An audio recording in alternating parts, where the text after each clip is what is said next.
Good, happy Thursday evening. I'm Riley King, and welcome to Sports with Riley King. Let's begin. NFL probe hasn't linked Bill Belichick to sideline video.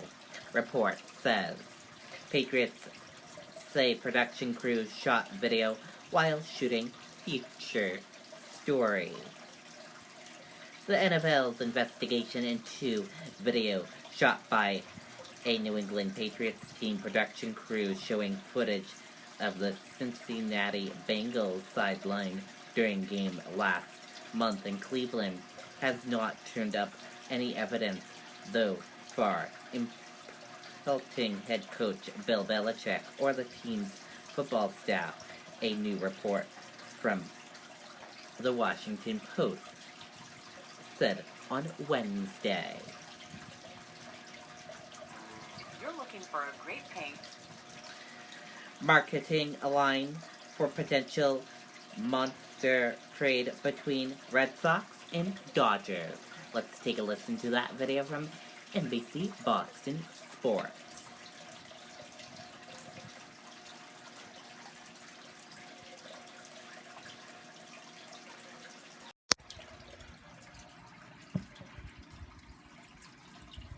Part-time job with flexible hours?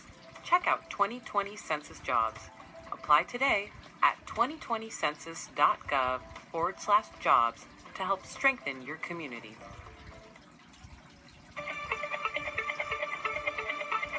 David Price may not be as untradeable as we think. That you see the way the top-end pitching market is headed, and teams are looking at a scarce resource. And if you take the glass half full approach, you look at David Price and you say, it's a guy who's won a Cy Young, a guy who was dominant in the postseason only 2 years ago, and all the warts that we see up close, other teams don't necessarily see. And what's interesting is I spoke to an executive with another team with interest in Mookie Betts, and his feeling was that if the Red Sox made Betts available, they were going to make taking Price they had to go together. If you want Mookie, you have to take Price, and you have to take that salary. So a deal involving Price could be even bigger than we think.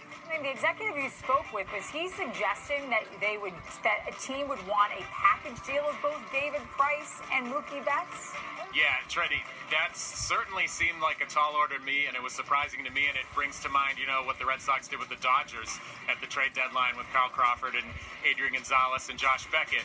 I didn't come into this offseason thinking that that would be a possibility, and obviously, if a deal like that happens, you're really only talking about a handful of teams that can absorb $60 million. If you package both of those guys, and depending on how much money you eat, you've just solved your 208 problem. Now you have an on-the-field problem that's even bigger, but you've certainly solved your money problem. The clear sense I have is right now, it feels like they are everybody else's plan B. So the top of the market needs to shake out, and then they'll go to Boston and see about Price. The Red Sox, I had anticipated they would be active here because they have so many holes to fill, but it really feels like they are at the mercy of what everybody else is doing, and they have to be reactive.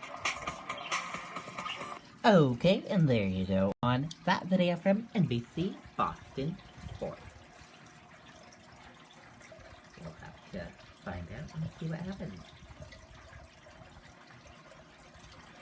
Oregon Ducks, they won yesterday. They played in the Rose Bowl game yesterday, and let's take a look at that final score of that game. With the close game.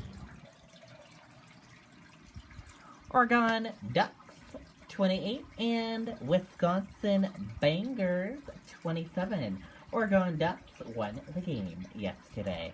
Congratulations, Oregon Ducks. We are happy for all of you. And the Boston Bruins, they play tonight at 7 o'clock p.m. Columbus Blue Jackets at the TD Garden. And you can watch the game on FSOH and NESN. Game time is at 7 o'clock p.m. And that does it for this Thursday evening edition of Sports with Riley King. I hope you all enjoyed watching this Thursday evening edition of Sports with Riley King. Have a great rest of your Thursday evening. I'll see you back here tomorrow for another edition of Sports with Riley King. Good night and bye, everyone.